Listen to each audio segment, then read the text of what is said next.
Hi friends, welcome to Fatima పాపాస్ kitchen.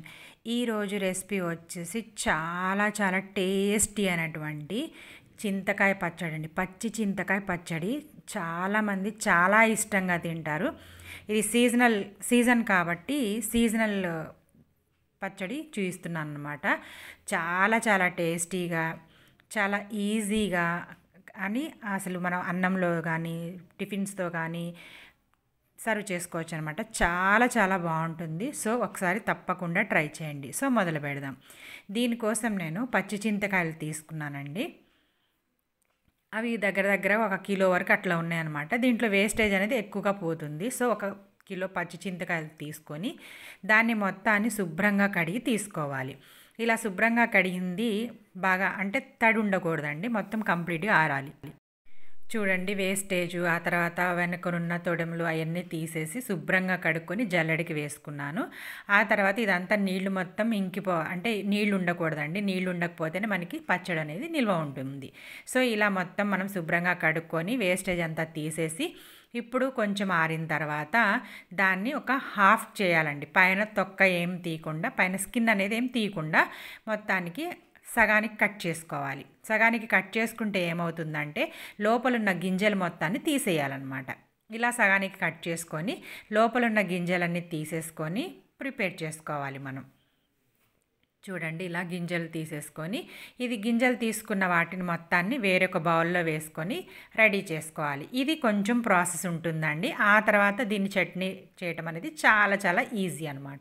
So ఇలా మొత్తం గింజలన్నీ తీసేసి, గింజలు అనేది ఉండకూడదండి, లేదంటే వగరుగా ఉంటుంది. ఆ గింజ ఉంటే మాత్రం వగరుగా ఉంటుంది.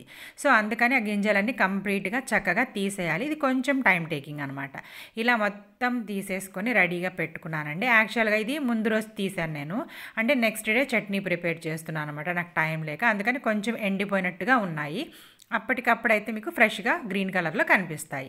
సో ఇది రెండో రోజు కాబట్టి కొంచెం వడిలిపోయినట్టుగా ఉన్నాయి. అయినా ఏమి ఇబ్బంది లేదండి, మంచి టేస్ట్ అయితే ఉంటుందన్నమాట. సో ఇలా మిక్సీ జార్లో వేసుకొని, లేదంటే మీరు దంచుతారనుకుంటే దంచి కూడా ఇలా మొత్తం పల్పులాగా చేసుకొని పేస్ట్లా చేసుకొని రెడీగా పెట్టేసుకోవాలి. ఒక దాంట్లో పెట్టేసుకోండి.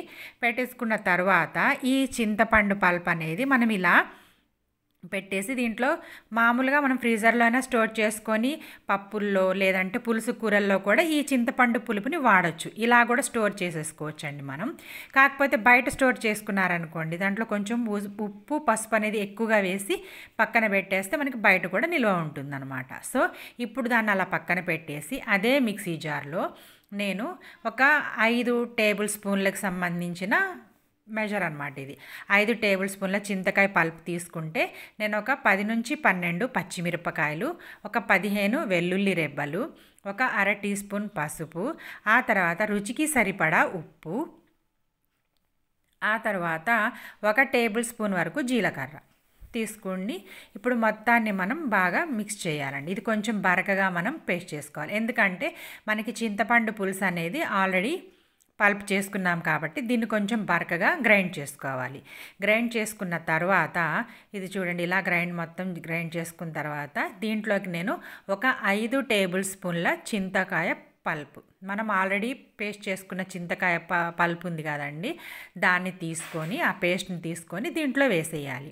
వేసేసి మొత్తం చక్కగా మెత్తగా గ్రైండ్ చేసుకోవాలి. నీళ్ళు అస్సలు పడకూడదండి. నీళ్లు తగిలితే మాత్రం ఫ్రీజర్లోనే పెట్టాలి. ఏమవ్వదు, ఫ్రిడ్జ్లో పెట్టాలి. బయట పెడితే పాడైపోతుంది అనమాట. సో అందుకని నీళ్ళేమి తగలకుండా మనం చక్కగా పేస్ట్లా తయారు చేసుకొని ఒక బౌల్లో తీసుకొని ఇప్పుడు దీనికి తాలింపు పెట్టాలి. తాలింపు అనేది ఇక్కడ మనకి ఆయిల్ అనేది కొంచెం ఎక్కువగానే పడుతుందండి. చింతకాయ పచ్చడిలో ఆయిల్ అనేది ఎక్కువగా పడుతుంది. ఒక 2 టేబుల్ స్పూన్లు 3 టేబుల్ స్పూన్లు తీసుకోండి. తీసుకొని 1 టీ స్పూన్ ఆవాలు, 1 టీ స్పూన్ జీలకర్ర, 1 టీ స్పూన్ మినపప్పు, అలాగే ఒక 2 టీ స్పూన్ల వరకు శనగపప్పు. ఈ ఫ్లేవర్స్ అనేవి బాగుంటాయండి, మనం తింటుంటే చాలా బాగుంటుంది. ఇంకొకటి ఏంటంటే మనకి మెయిన్ ఇంగ్రీడియంట్ ఒకటి ఉంటుంది చింతకాయ పచ్చడిలో. మనకి మెయిన్ ఇంగ్రీడియంట్ వచ్చేసి ఇంగువ అండి. ఇంగువ లేకపోతే అసలు ఈ చింతకాయ పచ్చడి అనేది అసలు బాగోదన్నమాట. ఒక 2 టీ స్పూన్ల వరకు శనగపప్పు, ఆ తర్వాత 1 టేబుల్ స్పూన్ వరకు కరివేపాకు, ఆ తర్వాత మనం దీంట్లో మెయిన్ ఇంగ్రీడియంట్ అని చెప్పుకున్నాం కదండి, అది వచ్చేసి ఇంగువ. ఇంగువ అనేది ఒక 1/2 టీ స్పూన్, మన పచ్చడికి సరిపడా మనం వేసుకోవాలండి. కొంచెం ఎక్కువైతే 1 టీ స్పూన్ వేసుకోవాలి. మనం చేసే తక్కువ పచ్చడి కాబట్టి ఒక 1/2 టీ స్పూన్ వేసుకున్నాను.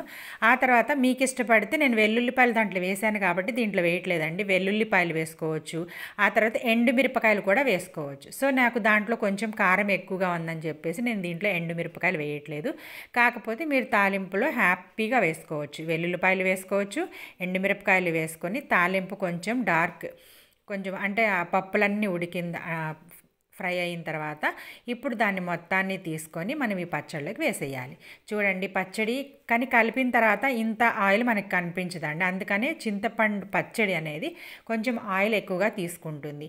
ఇది ఒక్కటి తప్పనిచ్చి మిగతాదంతా అల్టిమేట్గా ఉంటుంది. అంటే కొంచెం ఆయిల్ ఎక్కువగా ప్రిఫర్ చేయని వాళ్ళు అంత ఎక్కువగా వేసుకోకపోయినా పర్వాలేదు.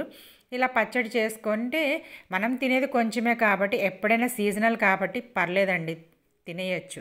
సో తినేయచ్చు, హ్యాపీగా వర్కౌట్స్ చేసుకుంటే ఏ ఇబ్బంది ఉండదన్నమాట. సో ఇలా మనం చేసి పెట్టుకున్నామంటే ఎన్ని రోజులైనా ఫ్రీజర్లో పెట్టకపోయినా నిల్వ ఉంటుందండి. మనకి అన్నంతో, వేడి వేడి అన్నంలో ఈ పచ్చడి వేసుకొని నెయ్యి వేసుకొని తింటే అస్సలు అదిరిపోతుంది అనమాట. సో అన్నంలో కానీ లేదంటే దోశల్లోకి బాగుంటుందండి. సో ఈ రెసిపీ మీకు నచ్చిందని అనుకుంటున్నాను. ఈ రెసిపీ నచ్చితే లైక్ చేయండి, షేర్ చేయండి, సబ్స్క్రైబ్ చేయండి. Thanks for watching.